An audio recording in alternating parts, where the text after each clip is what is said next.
Good evening, everybody. Welcome back to the PSGL YouTube channel. And we are here for what is now our second... There we are, I just got us all on the screen for a moment there.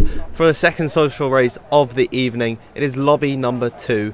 My name is Dan. And today I'm being joined by the wonderful Chris at Buxton. Chris, how are you doing today?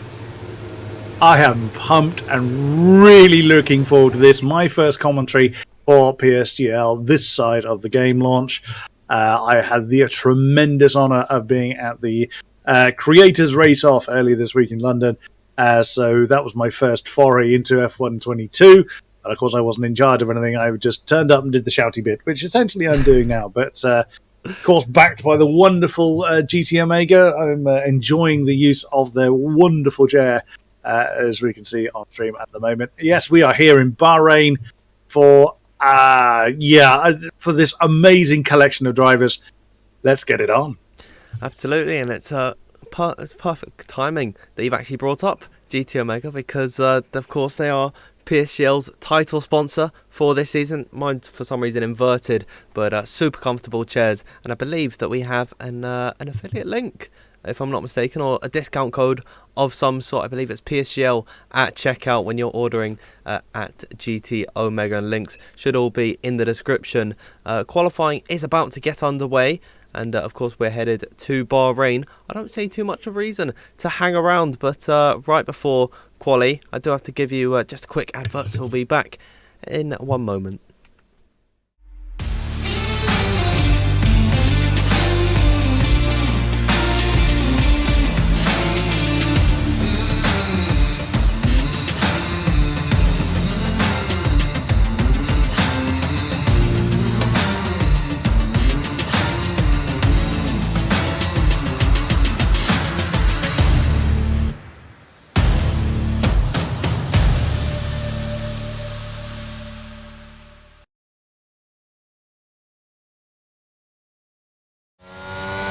And here we are, everybody. Finally, PSGL action is on your screen, and we've got a 20-car grid lined up currently in qualifying. We've got 18 minutes here, and I wanted to hurry us in just because I didn't want us to miss too much action, Chris. And I believe we already have some drivers out on circuit. We have everybody out on circuit. All 20 cars have gone out there, and the first one on their time lap is, I believe, it's George Nader in the Ferrari, just coming through the twisties, so heading down towards turn number 8, before then heavy on the brakes, heading towards turn 9, fair amount of wheel spin in the Ferrari. Let's see what he's able to do. But we've got a brilliant lineup of drivers, new and old. It's, I say old, or returning, I should say. No one other than me is particularly old in these circles. Through turn 11 now for the Ferrari. I think he was the first one to get a time, or will be the first one to get a time on the board. Purple Sector 2, which is not a surprise. Of course, turn 13, lots of sparks coming off the back end of the prancing horse. What is he going to do then through the final 2 turns? Has a Red Bull that is a little bit further ahead. And so, well, let's see what he gets on the board then. First lap of the night. And it is to George Nader, and a 1:27.388 is the benchmark for everybody to chase. Bruno Vallejo is about to come to the line. He's gone about 4 tenths slower. Jack West has crossed the line in his McLaren. I believe we have Alessandro Maras. No, it's actually the other Aston Martin of Thomas Laminen. Hopefully I get that right. And he's come into 4th position. Drake Dempsey goes into 3rd. So already the first flurry of lap times beginning to come out on the board. Ismail Flashy He's going to want a better time than a 29 flat. We've got a Red Bull coming up to the line. I believe that is Chana Kinchi, recently signing to Future Esports team. Flores Veers, another one, signing for FES, and he comes into 2nd position, but still about half a tenth off the back of George Nader, who burst onto the PC scene, being a part of the PS4 side of things before coming up to this level, and he's really been impressive as Tom Manley goes into 2nd position. So 2 drivers who have recently come up from console, now 1 and 2 at the moment. Very nicely done. Yeah, Flores Valles returning to league racing in the last few months. Was with TF10, but recently left their camp, by his words, by mutual agreement. And he's gone over. I thought that was a bit of a surprise signing with Future, because they had a bit of a something I reported on fairly recently. They had a bit of a difficult time. It was Future Esports and another organisation called Future. I've forgotten the exact titles of the two organisations, but they've split ways. Yes, I was a bit surprised to see, but then Jeffrey Ritchie was also in the FES camp, so they've got very big plans over there at Future Esports. So very much looking forward. I'm also looking forward to seeing Flores get back up there. He's one of the kind of old guard from when I was, getting to grips with F1 Esports on its ascendancy. Flores was right there. So yeah, really looking forward. I'm glad to see him back in the field. And looking forward to seeing what he can do. But that is a storming time from Tom Manley as well. Just 100ths off the back of Georges Nader. So how many people are just in with touching distance of each other? We're only in the formative laps, and still, I say this all the time, I'm stunned at how close these times get. I shouldn't be stunned because these are all fantastic drivers, but I always am just how close each time is to each other. We're still waiting for a few laps. Ika Baena, Nico Matteo and Isran Puki yet to get their time on the board. Isran not on track at the moment. Matteo is just starting his flying lap. Ika Baena, where are you? You're coming through turn 13 at the moment, so a few times to set. And of course, these times will continue to fall as the session rolls on. Absolutely, as you mentioned, Nico Matteo just beginning his lap now, of course, a part of the Veloce Academy, a very experienced and quick league racer, as is everybody else here. But oh dear, coming through turn number 4, Nicolas Matteo going a bit too, I think he's just carried a bit too much speed off exit.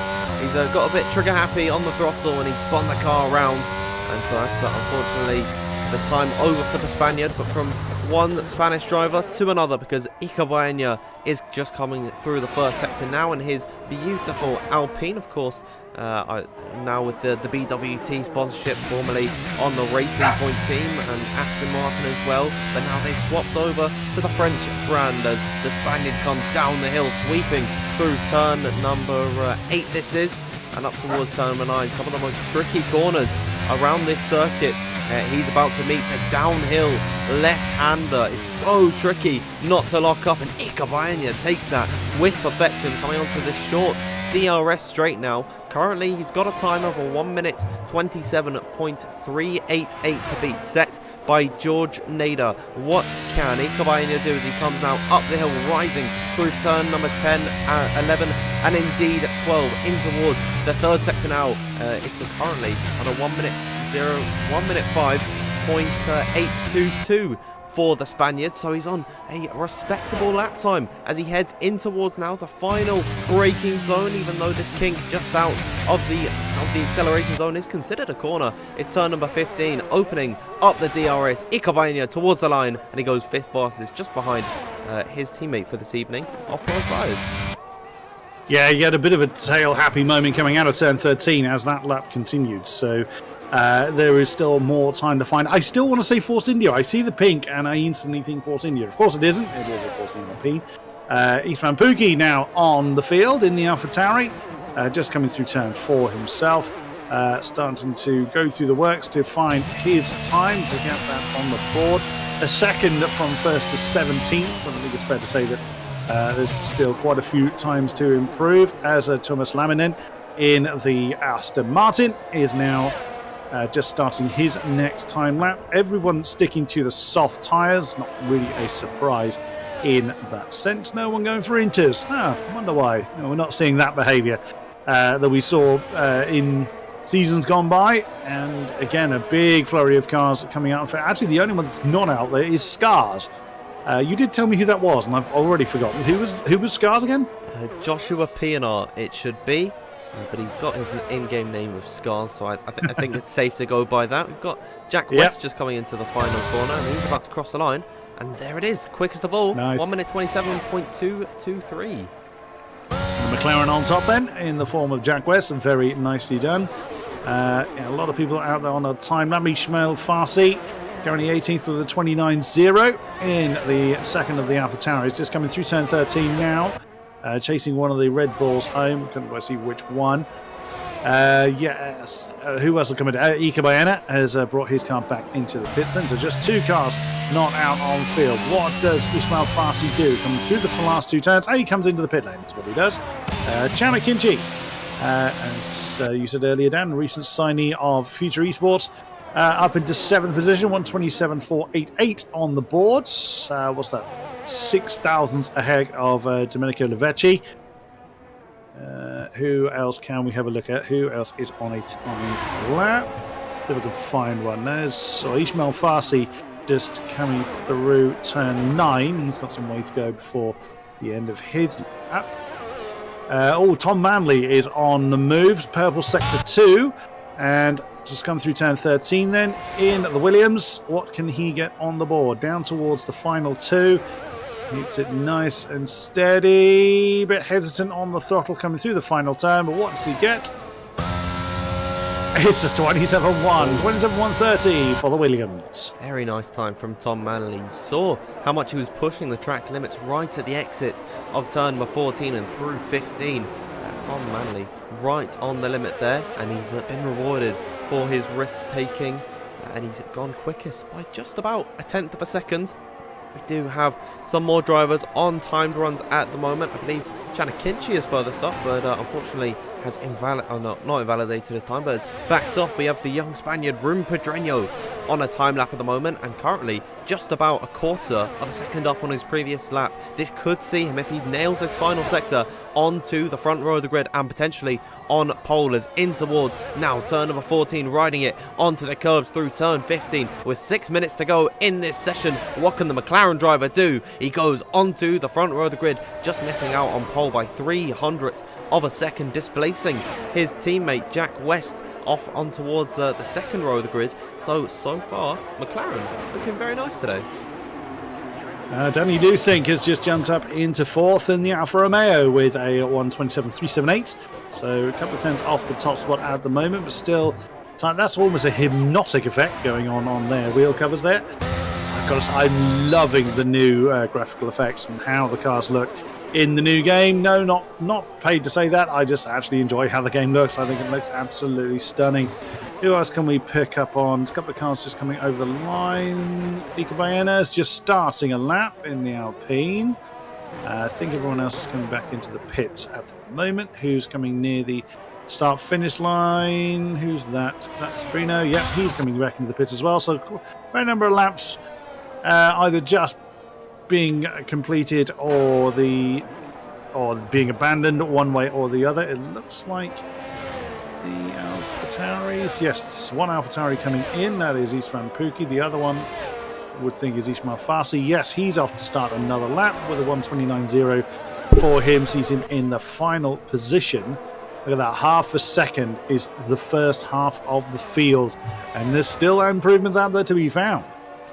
Yeah, I think a lot of drivers at the moment just backing off on their laps and coming in towards pit lane. We've got just a limited number of drivers actually out on circuit, and that's probably given the fact that we don't have much longer left in this session.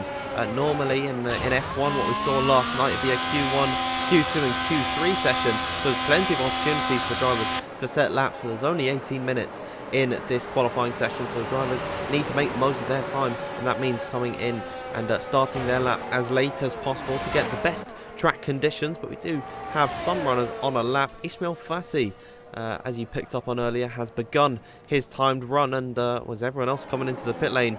Seems like Ismail, I believe, of Spain, as Ika Baena has just crossed the line to go in towards 4th position. So that's onto the second row of the grid. Ismail Farsi at the moment 1.1 seconds up on his previous best. This could see him right up the order given how close things are. Look at how many drivers are within the 1 minute 27.3s, 4s.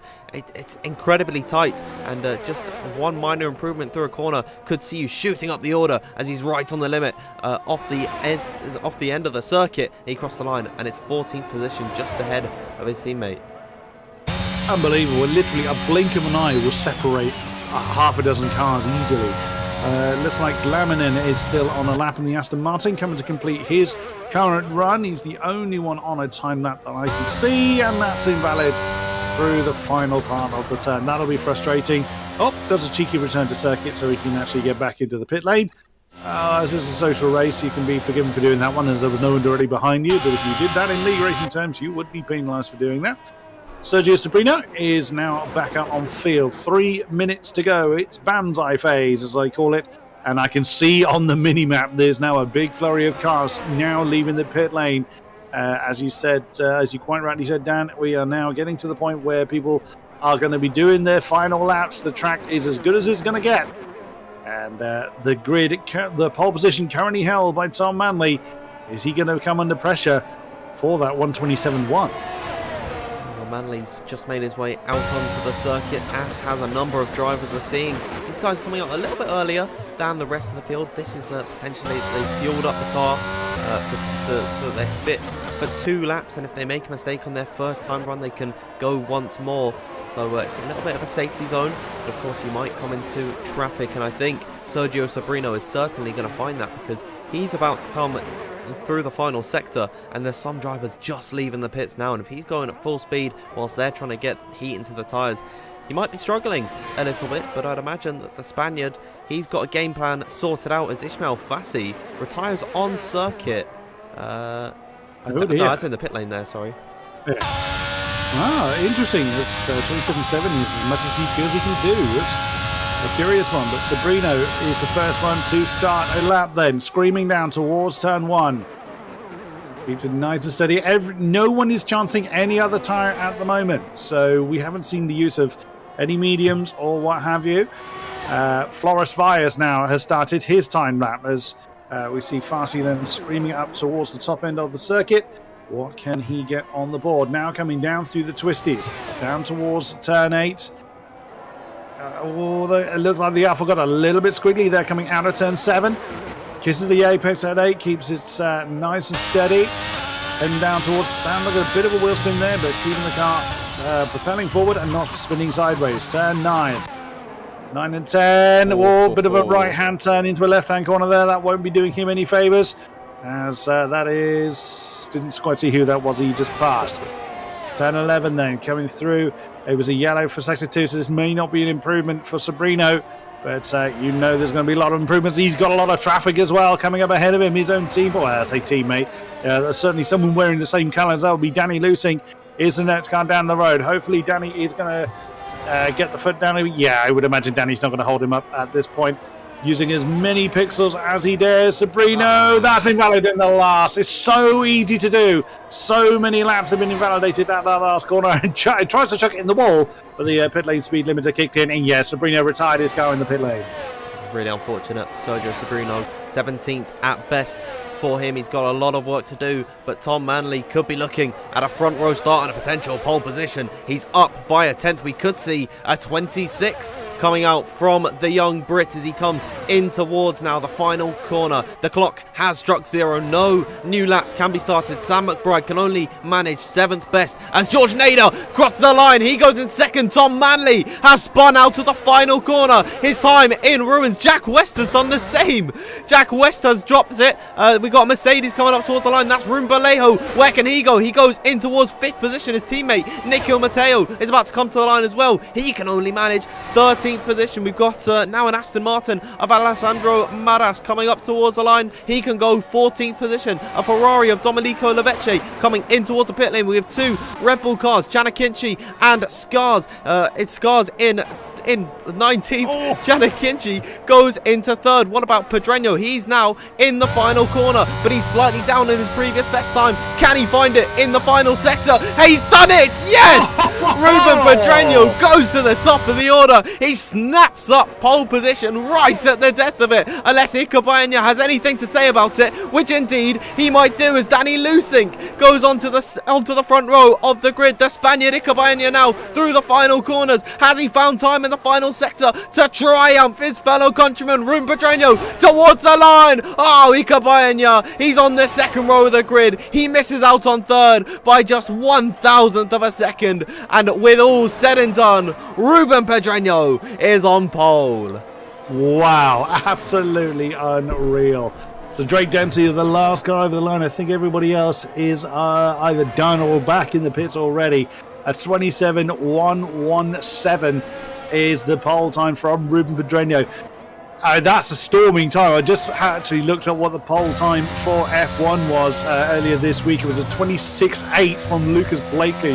That 27.117 amazingly would have seen Ruben start in 8th in between Brendan Lee and Nicholas Longay. That is insane. That is a fantastic lap time from Ruben Pedreño, but you cannot deny the efforts of his rivals. The top 6, all within 300ths of a second of each other. The grid is as follows. We've got Ruben Pedreño starting on pole with Danny Lusink in second. Third belongs to Tom Manley. Starting alongside him is Ikabaina. George Nader in 5th and 6th for Shanna Kinchi. Jack West in 7th. 8th for Vallejo. Sam McBride is in 9th. And Domenico Lebeche is in 10th. I'll bring you back over to our intermission screen here, where you can see our shocked expressions, because wow, Chris, what a qualifying session. So close. I love it. This is what I love about PSGL at this kind of level. It's every tiny infinitesimal improvement is worth fighting for. Some people might think, oh, I'm not really going to gain anything more. What's a 10th worth? We've just seen what a 10th is worth. 6 positions if you manage to do that in the top 6 of this particular field. And again, the F1 guys, that's the creme de la creme early in this week, proving exactly what a 10th is worth. Absolutely incredible.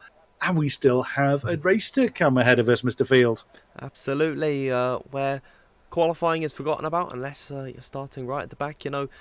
Everyone, I don't know why qualifying would be forgotten about, but it is now transformed. I don't know what I'm talking about here, but it's 28 laps around this Bahrain international circuit here in Sakhir. The drivers are just locking in their strategies right now. We're about to get ready. They're just headed off on their formation lap. Join us quickly after a quick word from our title sponsors.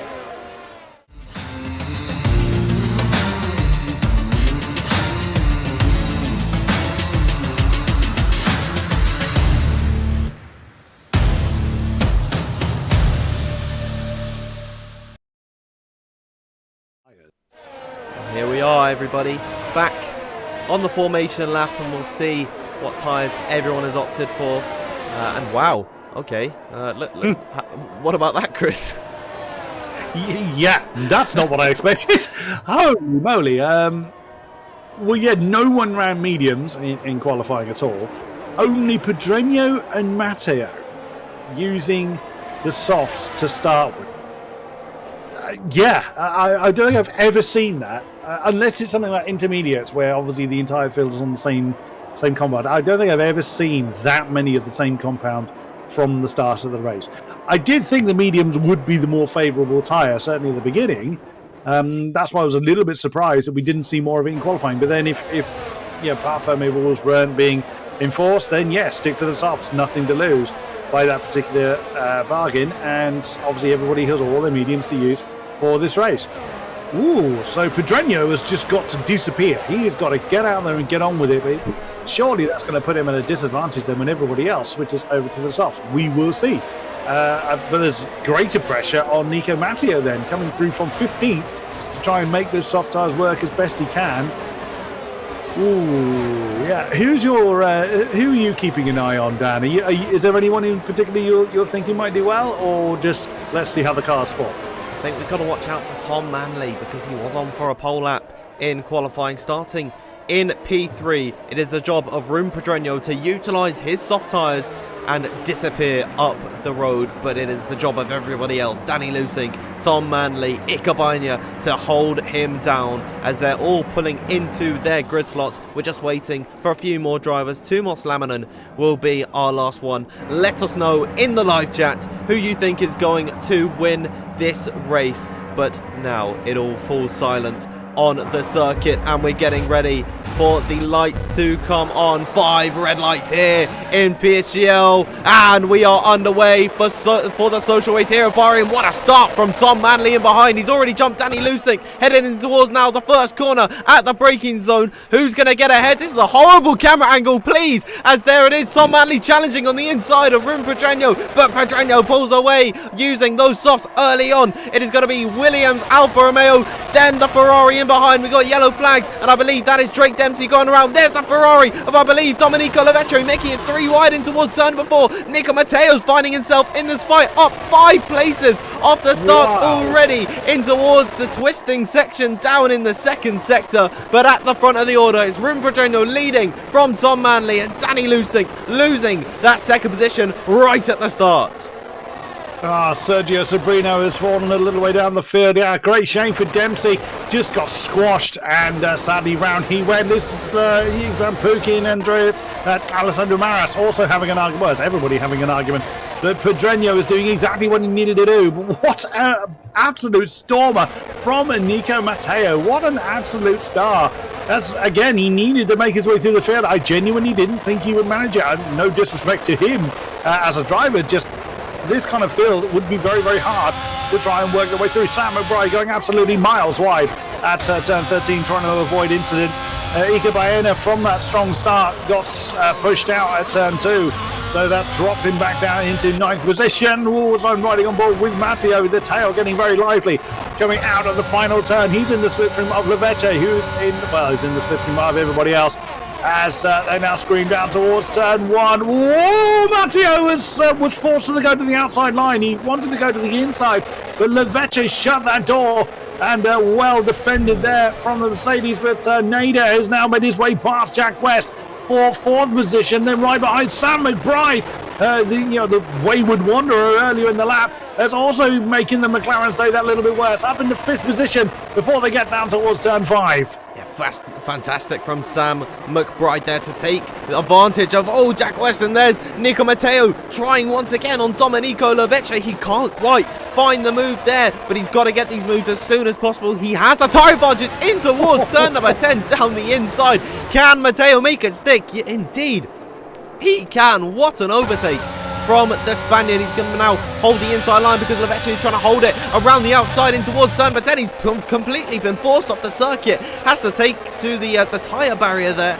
Not the tyre barrier, the brake marker board, and he is down, relegated into 8th position. But as I was saying about Sam McBride, he took advantage of Jack West to try to overtake George Nader. It didn't quite work out. He had a terrible run down in towards turn number 4. The Haas saw his opportunity. He went down the inside and he made it stick, and he got his way up into 5th position. But on lap number 3, DRS has been enabled now. At the front of the order, by the way, Pedreño, he's stretched an advantage of 1.8 seconds.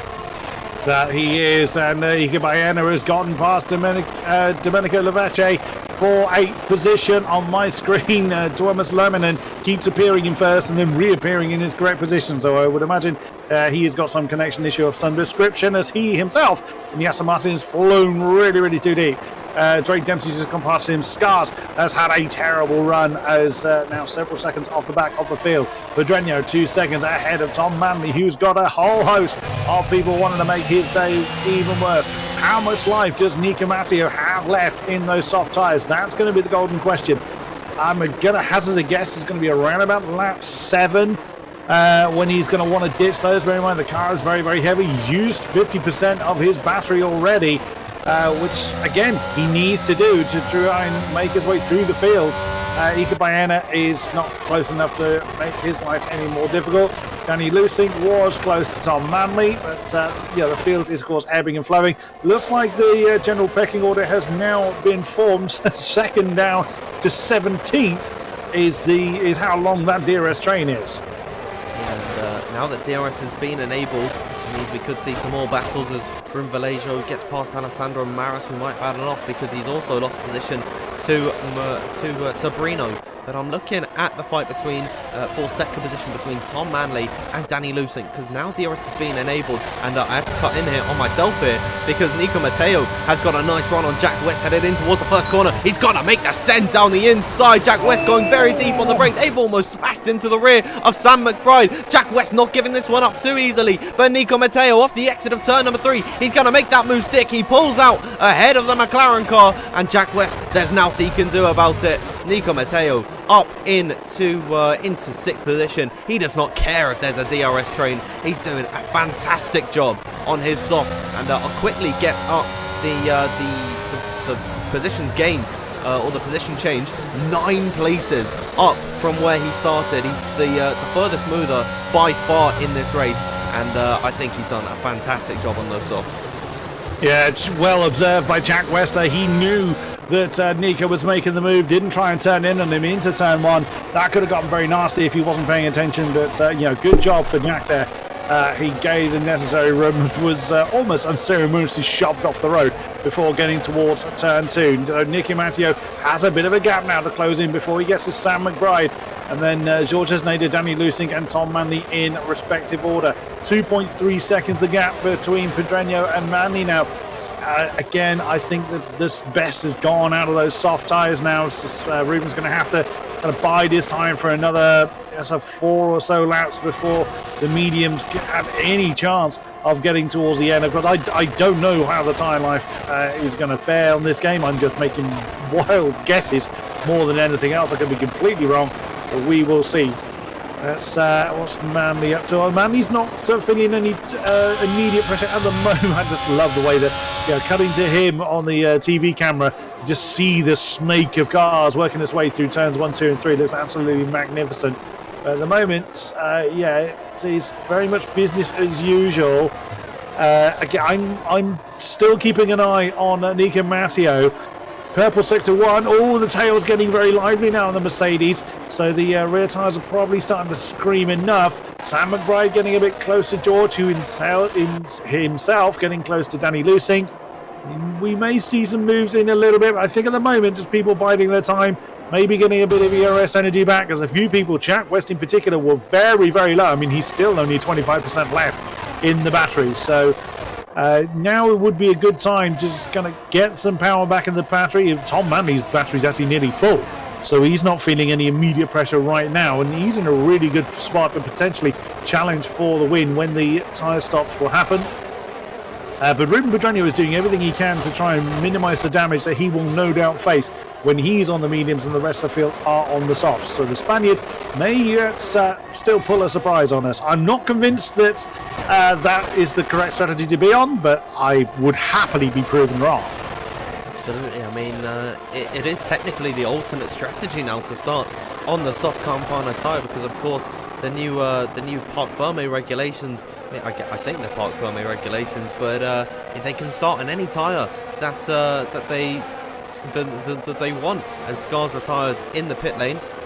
Formerly it was whatever tyre you qualified on in short qualifying, or just what you qualified in Q2 on in a full format qualifying.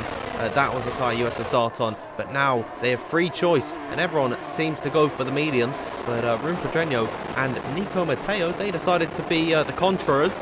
So I think we have yellow flag. Flores! Yeah, sorry to cut you off there. Flores has had a spin on the way down towards turn 8, and now finds himself in 17th position, going very, very slowly. The front wing looks okay, but that does not look like a happy car whatsoever. So whatever happened to the new future esports driver, it's not gone well for him. Whether it's out of frustration or there's damage that I can't particularly see from looking from the outside of the car, Flores is going very, very slowly at the moment.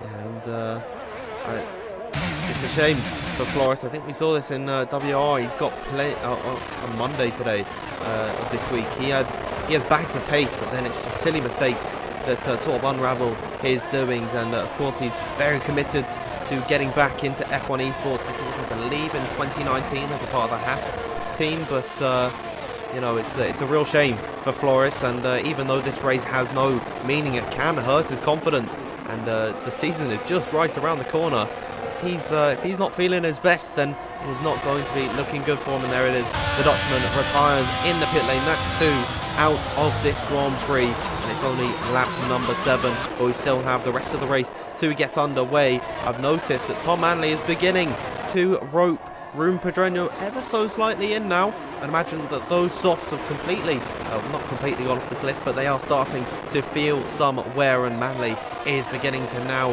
close the gap with about 2.5 seconds this time last lap, now to 2.1, so he's got a quite substantial advantage, and he is soon going to be within DRS range, and that is unless Ruben Pedreño decides to come into the pit lane, which I'd imagine in the next few laps, those softs not going to be hanging on too long.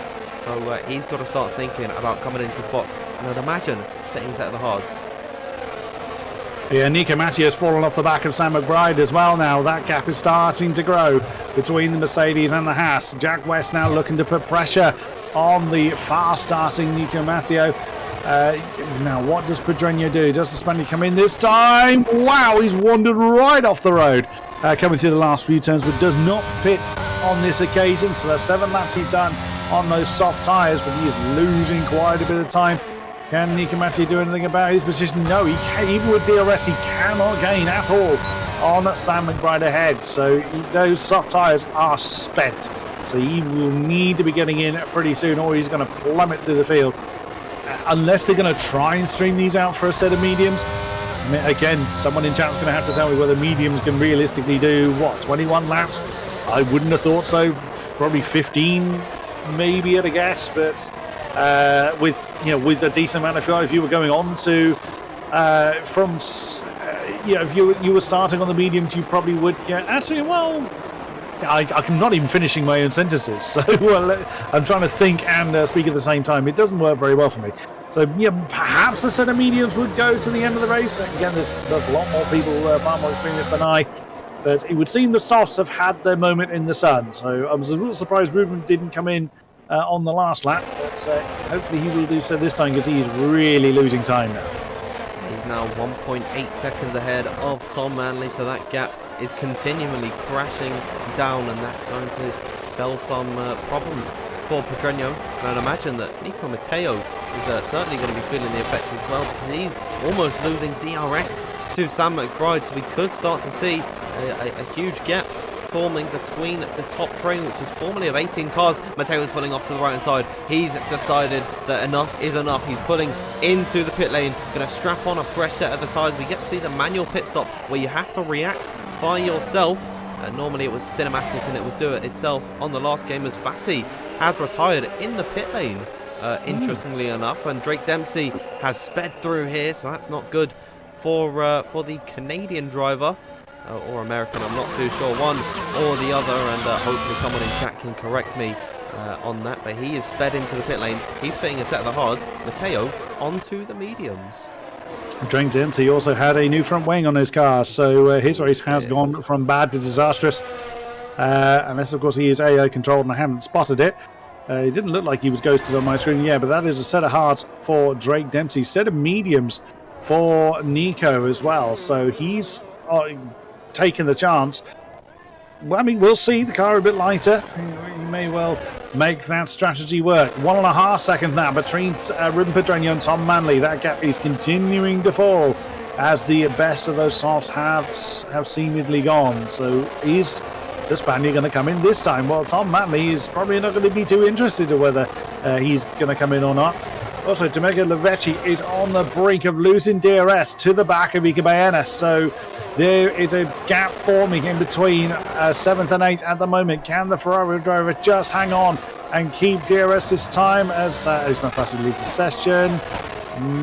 No DRS for Lavecchi, and Pedreño is in this time around. Iker Baena had just gone into the back of Jack West down the straight. And he completely wiped him out. I just caught the end of that there. Pedreño's come into the pit lane, and this is a VSC or a full safety car. The safety car you can see in the mini-map just on the bottom right of your screen. That yellow dot, that is the safety car. So the safety car has been deployed here for Jack West, being completely obliterated into the wall. It might have been a late block from the Welshman, and then Ikabayanya didn't have too much time to react, but he just completely wiped him out into the wall. I imagine that there's going to be some clips going on towards Twitter, but I'd imagine, well, actually, how does this shape up the strategy? A million things are happening at once, Chris, and I don't know where to focus. Such is the joy of what we do, isn't it? When the action's this hot, it's a good problem for us commentators to have, to not know where to look next. But yeah, a bit of a strange one. Drake Dempsey's actually come back into the pits for soft tyres this time on the Williams. So that's a curious decision from that far to go, which makes me think that's possibly an AI control, because I cannot see how you're going to make softs last that long. Either way, out he comes, and the Williams now back on the field.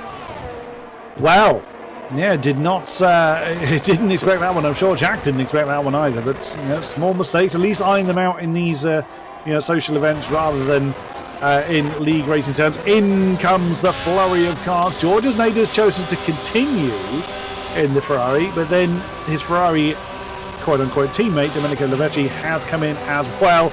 Everybody is streaming into the pits. I'm a little surprised George didn't come in.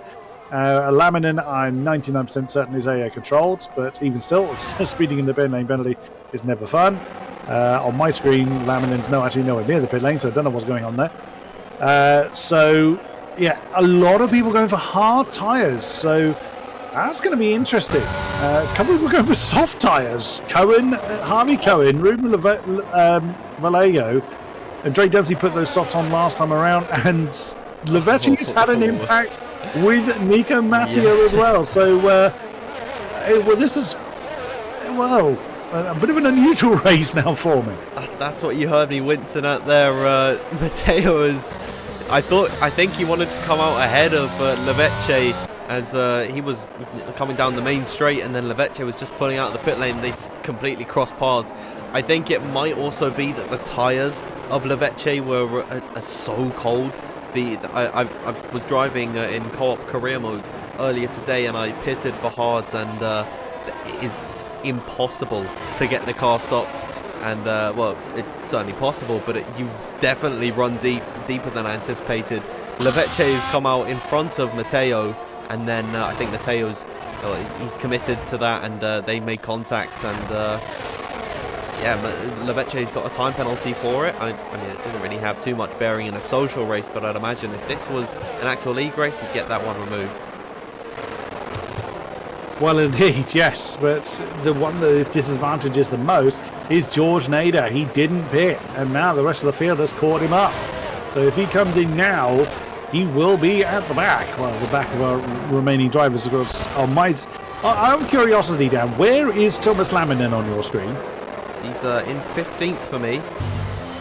Where on circuit? He's behind Sabrino in the queue. Yeah, on my screen, he's just coming through turn 13.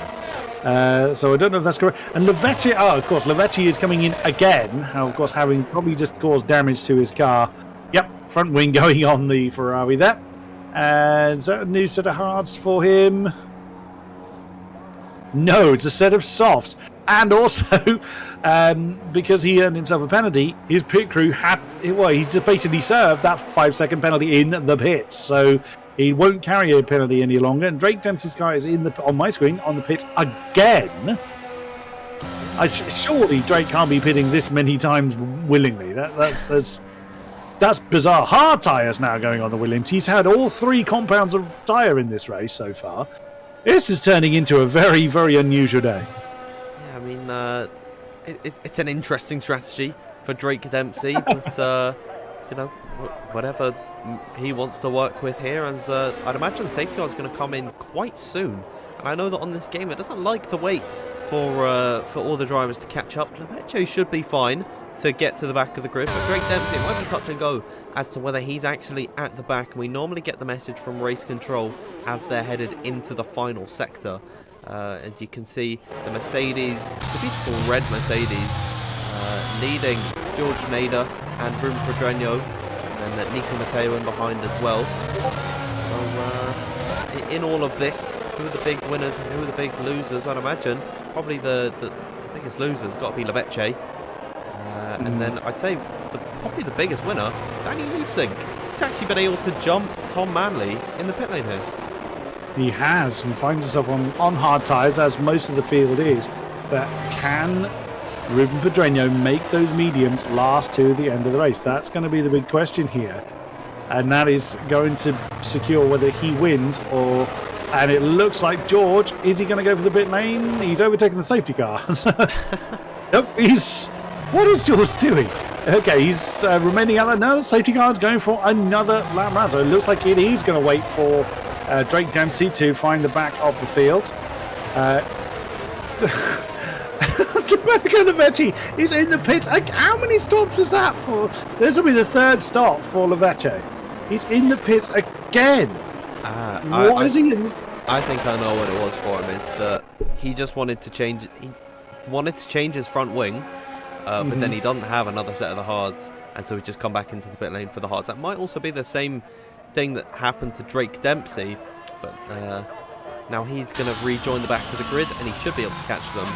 But I think, wow, he's drifting around Bahrain. Of course, talking about those cold hard tyres, he's really got to put work in to warm them up, because for their outlap, are almost undrivable. Indeed. So, yeah, Lavetti's the only car not in the field now. We'll see how this transpires. The Ferrari will catch them very, very shortly, assuming he doesn't spin off into the dust. Oh, the car just looks so reluctant to turn in, coming through turn 8. It does manage to... even though the other side of the barrier, you can still hear the engine of the safety car. That thing is loud and raucous. I'm not complaining about that whatsoever. But now, the field completely bookended by Ferrari, with Nader at the front and Lavetti at the back. Is the safety car going to come in this time? So the field has been resumed before the end of Sector 2, I think. Yep, there we go. So now George will back the field up. George has not pitted yet. Bear that in mind, he has got to come into the pits at some point. I'm baffled as to why he hasn't pitted yet. But either way, he's opted not to. Like I say, he's the only one that hasn't seen the pit lane. Drake Dempsey and Domenico Lavetti have seen the pit lane 3 times each. So they're going for a bit of a record, it would seem. So 2 runners at the front on mediums. So George is very warm. Nico Matteo on mediums. Cohen and Vallejo on softs. Everybody else on hards. And away we go. I wondered if Nader was going to go for the pits. He's not. He's going to restart the race. Pedreño right on his tail. I would imagine everybody is now fighting for their own positions. We are racing back again in Bahrain. Yeah, and it's Pedreño looking towards the outside line of George Nader, heading into the first corner there, 2 wide, about 3 rows deep there, as Pedreño gets ahead. Tom Manley gets ahead of Lusink to take the final place on the podium. Isfan Puki's trying to make a move as he looks down the inside of Ika Baena. Sam McBride is scrapping with Lusink, who's lost a number of positions. Here comes Matteo. Lusink goes for a spin. Oh, dearie me, what looked like such a good start for him after the safety car. It's all come undone here, but he's gone around. He's right at the back of the order as Ika Baena and Harvey Cohen now Cohen starts scrapping it out. Lusink leaving the session. The 2 Aston Martins getting their hands dirty. They're locking wheels heading into turn number 9 as it's all over the place. I think a car just went off the circuit. I believe that was the Haas of Harvey Cohen. Harvey Cohen. I think Ika Baena were tangled up coming through turn 9 and 10. So Ika Baena down to 14th now as a result of that impact. Lavetti and Dempsey swapping round. Ruben Vallejo up into 7th now. He's on soft tyres, surrounded by a field of hard runners. George is in second now. Ruben Pedreño resuming his lead from earlier on. This is played perfectly into Ruben's hands if he can make those tyres last to the end. Cohen, and there goes Harvey Cohen. He's gone off the field at turn 14. And is he going to continue? Well, he's ghosted at the moment, returning back to the field. Oh dear, could this get any worse? Into the pits. That looks like it's going to be a retirement for Harvey Cohen. Answer is, well, it hasn't been just yet. Still so much fighting going on. Ruben Vallejo and Isfan Puki having an argument for 7th position. And Pedreño, he's got about a second's gap between himself and George's Nader. So he's almost broken DRS range to the Ferrari. There's Tom Manley now. Once he gets those hard tyres up into the operating temperature, he's really going to be able to put pressure on George's Nader. Absolutely. Ruben Pedreño, it was crucial that he got by on George Nader as soon as he did, and he wasted no time doing it. He got by at the second corner, and now George Nader is beginning to form a roadblock where Pedreño can just slip away like he did right at the beginning of the race. And he's done a fantastic job of it, but he might have made a mistake because George Nader's been able to pull within 6/10 off of the back of the McLaren car.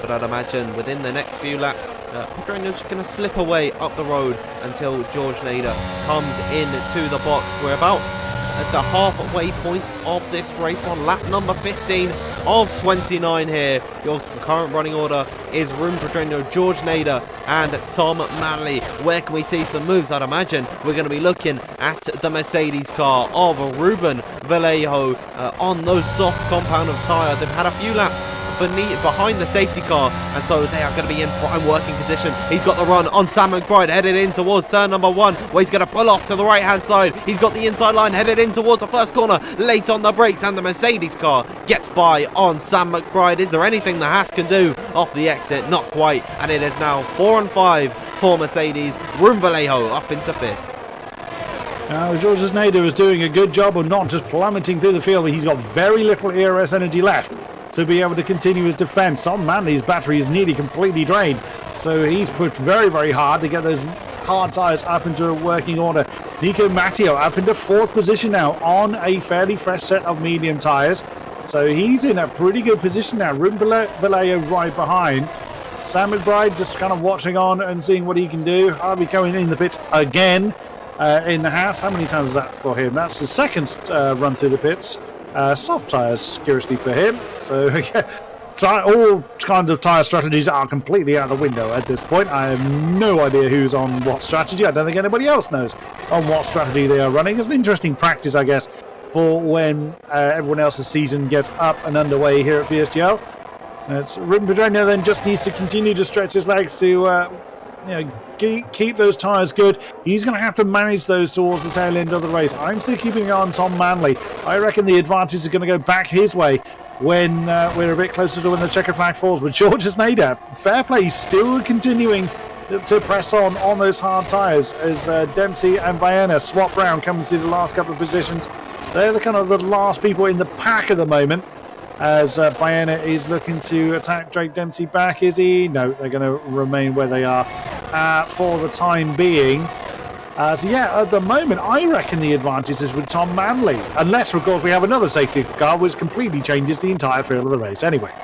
Absolutely, with how chaotic things have been today, I wouldn't completely rule out the possibility of a safety car in the not too distant future. But we only have about 13 laps, or 12 and a half laps left of running here in the PSGL social race, where a lot of these drivers are going to be competing over the course of the calendar season. So this might be your first taste of more action to come. As for George Nader at the moment, I'd imagine that if he wanted to box for a set of hard compound of tyre, he'd have done it already. So I'd imagine he's trying to stretch those mediums until he can go onto the soft right towards the end, as Pedreño's just been able to slip out of DRS range, just over that 1 second window that you need, and that could leave the Ferrari man at the mercy of Tom Manley, who's beginning to get slightly dropped by George Nader. He's in a land of his own. That could push him back the way of Nico Matteo, who is on those mediums as well. They're going to be quicker at the moment than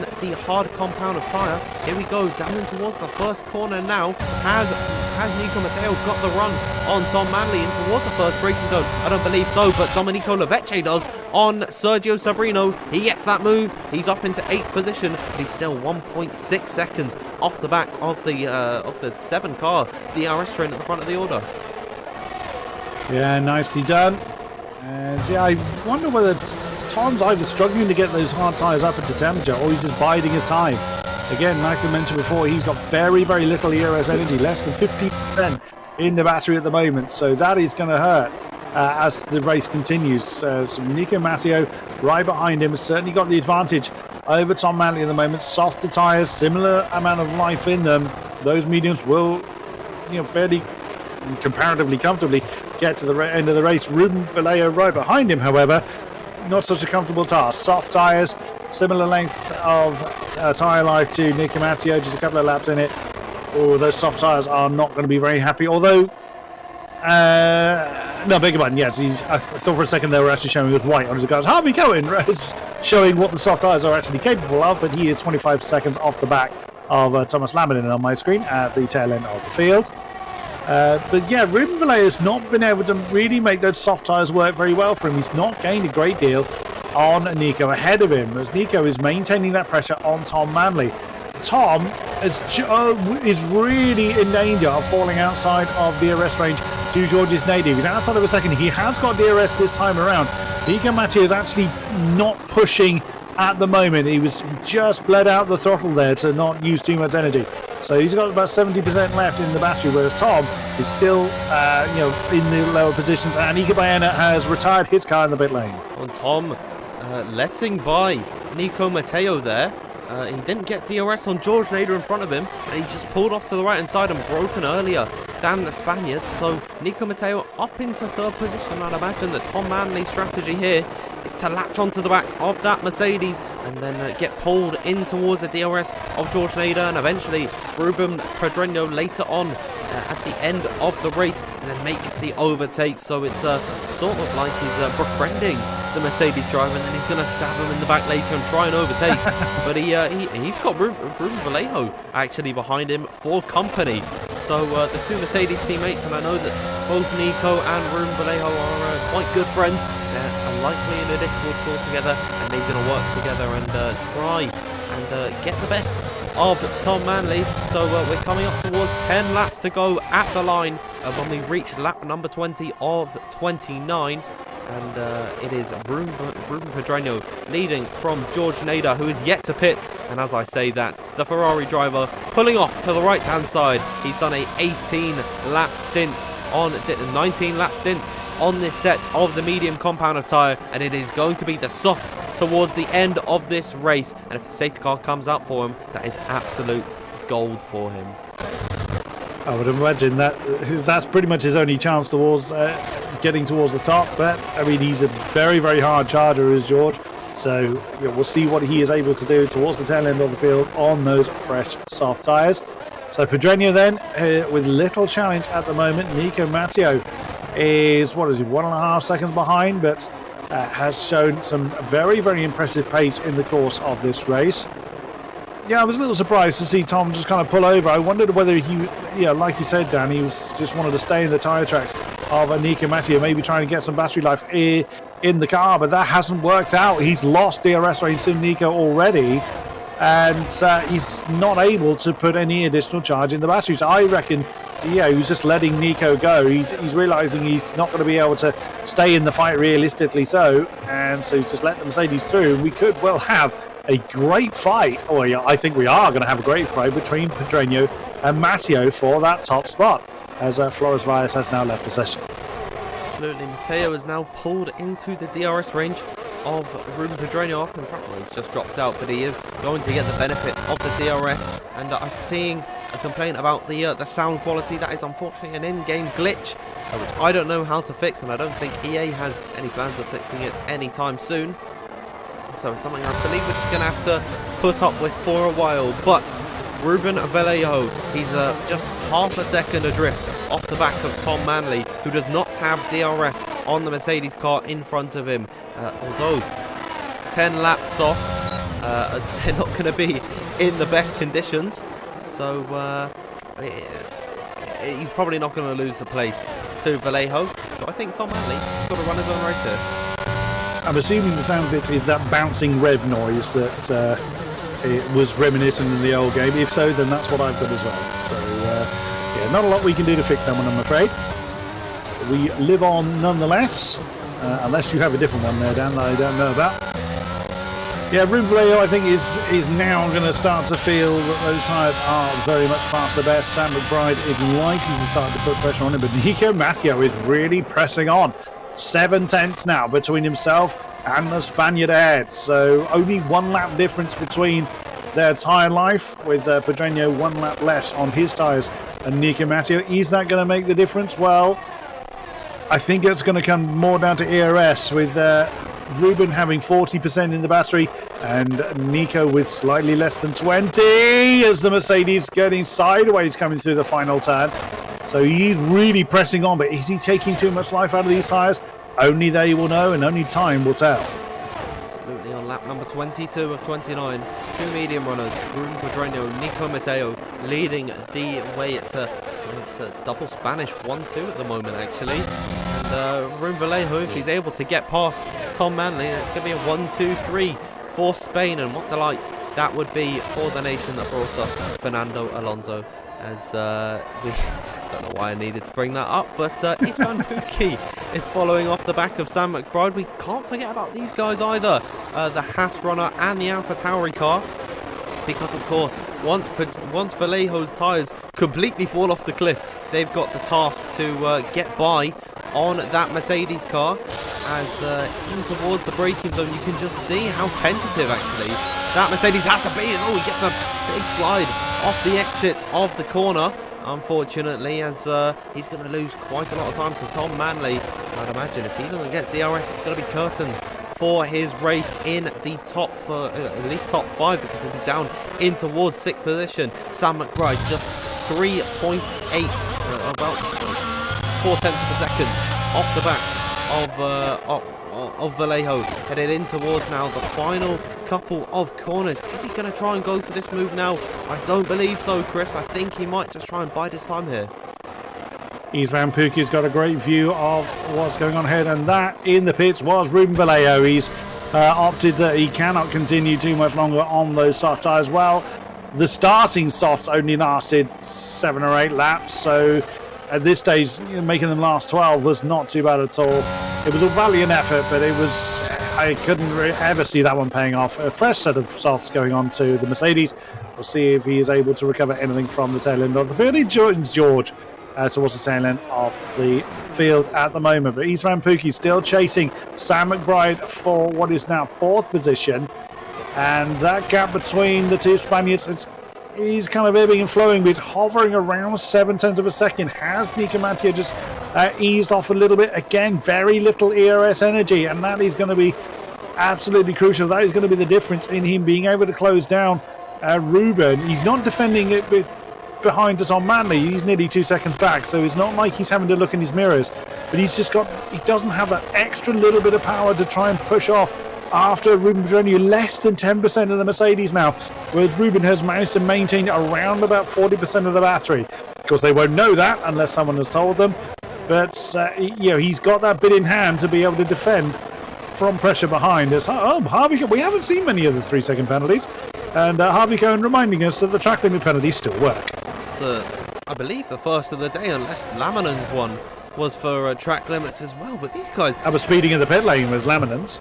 Yeah, they've been fair play to them. They've actually been able to keep it on circuit. We don't normally see that, as Istvan Pukki is able to clear Sam McBride. Of course, they've been completely dropped by Tom Manley due to the fact that Vallejo was in between them, and there was no DRS assistance. Sam McBride could come right back at the Hungarian in towards turn number 4. Not quite this time by, with just about 5 laps left to go in this race. I noticed someone saying that they're new to this. If you want to see more PSGL action, make sure you hit that subscribe button, where we're racing pretty much every single day. And if you enjoy this, and you're going to enjoy so much more. So make sure you subscribe and tune in for more PSGL League Racing action. But at the moment, at the front of the order, Nico Matteo just maintaining that gap. He is using some of the ERS. You can just see on his dashboard there, he's got about 3% left of the battery. I can see about 45 maybe for Pedreño. So Pedreño's done a lot better job of actually managing his ERS. I know you picked up on this, Chris, but this is really going to have such a huge influence on their battle, because of course when you're using the battery down the straight, it pretty much nullifies the advantage that the ERS has, as in towards the final corner they go, where you need about maybe 0.4 of a second to pull it off on the back, as Pedreño goes very wide there. Istvan Pukki picking up a 3-second time penalty. Matteo just can't get close enough, even when he's in the DRS. And this is really looking good for Pedreño, but in towards the braking zone here, can Matteo possibly try for a move in towards turn number 4? It's not looking likely, because Pedreño can just deploy the battery that he's been able to stockpile so far in this race. DRS though, once again, enabled for Matteo. He gets closer and closer into the braking zone, but it's not quite enough as Pedreño still leading the way with just 5 laps to go. Yeah, Matteo actually hitting 0 on the battery pack there, so nothing left in that ERS, and that's a fair old chunk of power. It's about 150 each horsepower for the duration that it is actually hit, or something in that region of. So you never want to be short any kind of power whatsoever. But Pedreño, I'm not convinced that Pedreño is actually feeling the pressure. I think he's well aware the Mercedes is there, but he's clocked by now that Matteo just cannot get close enough to challenge. So all he has to do is just continue doing what he's doing. He doesn't have to push, doesn't have to defend, doesn't have to worry about anything other than just keeping his tyres in check. And Matteo has that same tyre management to do to a slightly greater degree because his tyres are a lap older. So even if they back off a little bit, they can afford to do so. 2.3 seconds separates the Spaniards from Tom Manley, who's still got Istvan Pukki for company, but Istvan is slightly outside of he's now outside of a second to the Williams ahead. So there's no DRS for Istvan, and he too is run out of ERS energy as well. Sam's too far back to be able to capitalise on that. So I think we still have some twists and turns to go in the remaining 4 laps. Absolutely, there's still plenty of action here at the Bahrain International Circuit as Pedreño still leading the way right at the sharp end like he has done for so long in this race. I'm pretty sure there's only about 1 lap that he's not led. Actually, no, there were the laps under the safety car which George Nader was leading. Oh, Pedreño spun! Oh no! I think that might be possibly one of the worst commentators' curses ever. Pedreño drops it completely on his own there. The Spaniard goes around at turn number 8. He's dropped it. He has to go so slowly through here because he's overheated his tyres. Sam McBride can try and find a way through. Nico Matteo now leads the way in this race, and that has got to be heartbreak for Pedreño. What looked like was such a commanding victory today has completely unraveled in the space of just 1 corner. Ruben Vallejo as well has dropped it on his fresh soft tyres down towards turn 8, but oh my god, Ruben Pedreño, what have you done? Literally barely any time from when I uttered the words. All you have to do is continue what you're doing. I would imagine just those medium tyres are really struggling now. I thought about 14 laps as good as they were going to have from their starting tyres. He's now going to fly past Istvan Pukki back into 3rd position, so a podium is possible for Ruben, and he's still only 3 odd seconds behind Nico Matteo, but Nico did show signs that he was the quicker of the 2 Spaniards. But now Ruben's going to have to deploy all of that battery energy he was no doubt squirreling to try and defend against Nico Matteo. He's going to have to really dump that now to try and regain some lost time and to try and break the DRS to Istvan Pukki and Sam McBride behind. Oh, it's now all on Pedreño to have to do, and Vallejo has retired this guy in the pits. He's had enough. So another car has gone. That's 6 down, 14 remaining. Well, we weren't lying when we said that there was more action to come in PSGL. We just didn't expect it to such a degree. Pedreño can still also nab 2nd position. He's 1.3 seconds off the back of Tom Manley. And, those mediums aren't going to be doing him too many favours, but if he's able to get a few good corners together and then pull within the DRS range of Manley, he could still be in with a chance of overtaking that Williams car. And of course, he is also beginning to reel in Nico Matteo. It's at the point where we saw George Nader come into the pit lane at around lap number 19 of his stint, and this is what Nico Matteo has just clocked in, 19 laps on this set of the mediums.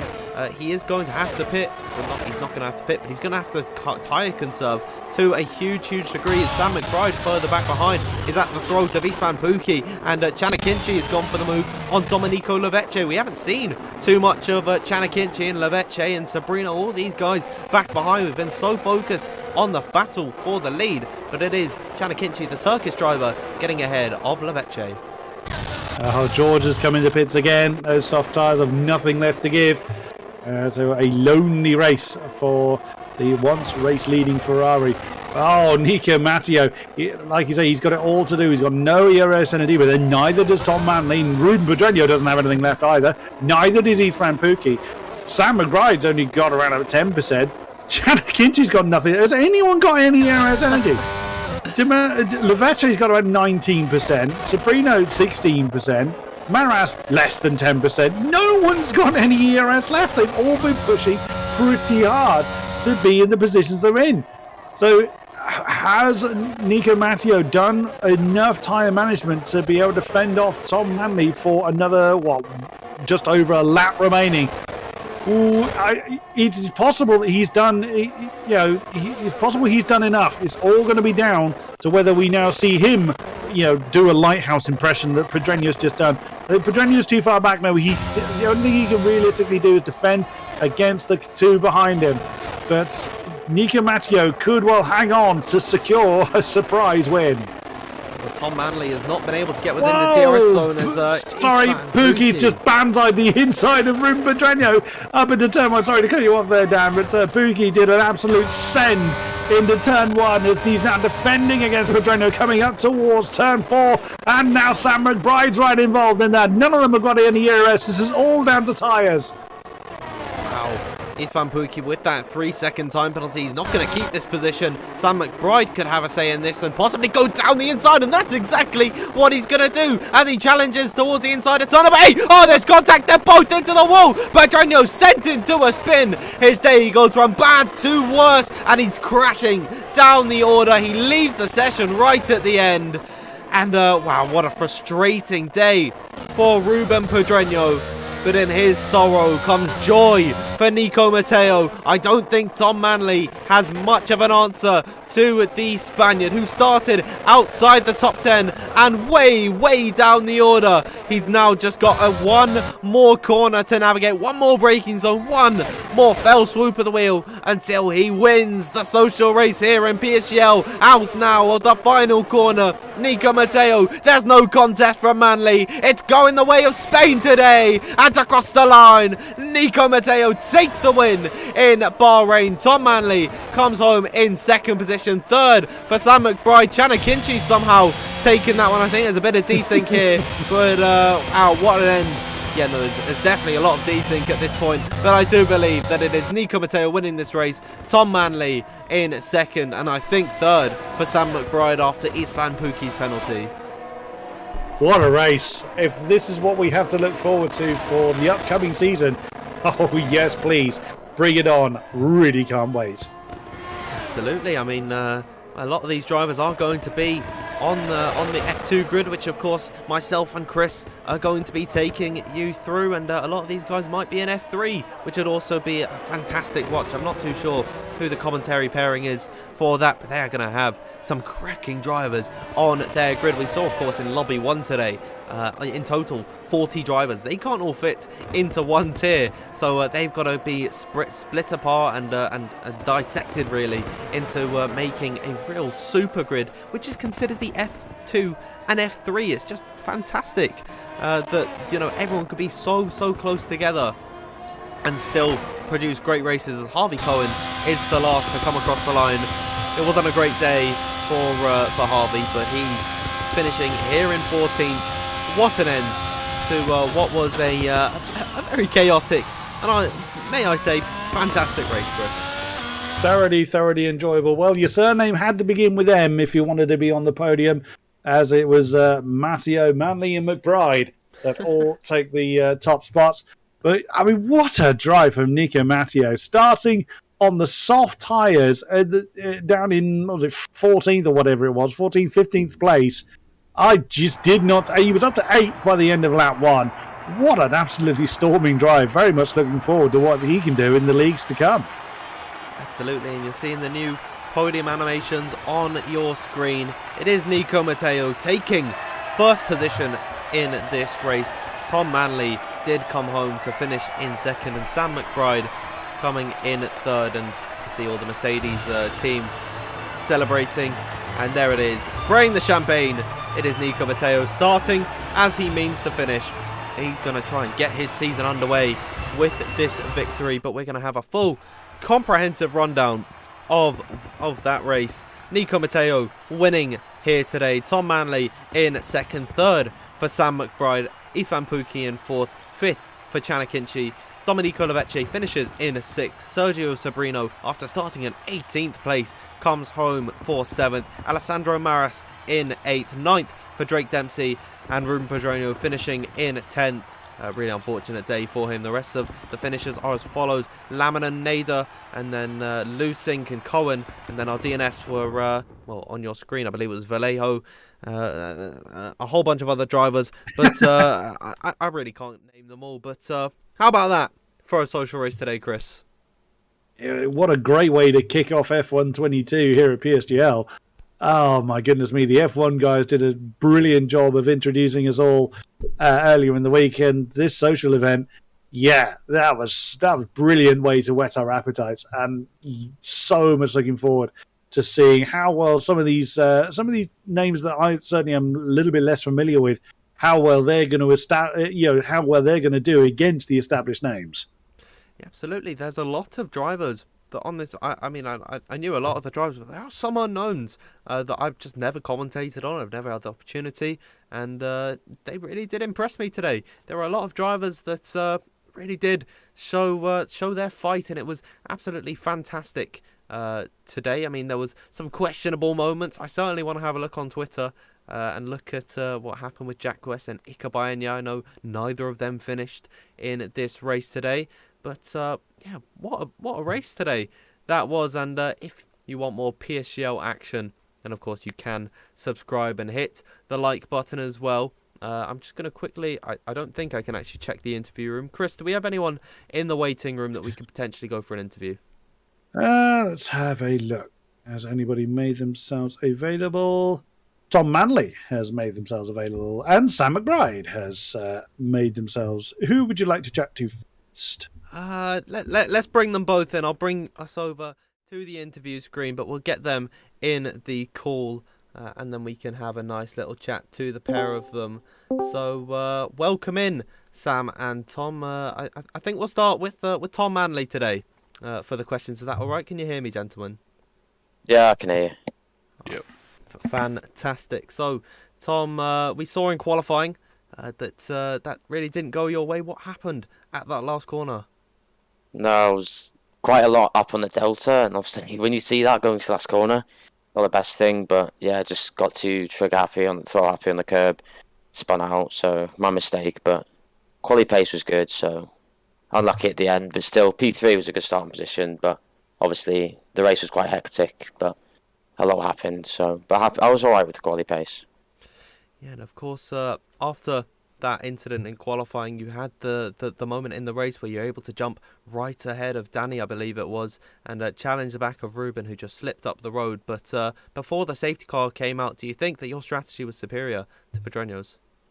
Yeah, definitely, yeah. I think, well, off previous races, like the F1 race yesterday, I think everyone went medium soft. I think it was the best strategy. Also, we kept close to Ruben, so I think it would have worked well, but obviously the safety car changed a lot. So quite unlucky with that.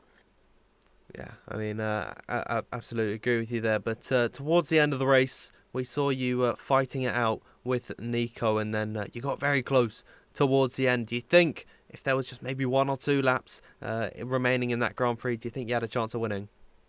One more lap, and I would have sent it. I'll say that, but I think it could have been quite close. So he dropped off a bit last lap, maybe just trying to bring it home with warnings, etc. But yeah, it was quite close.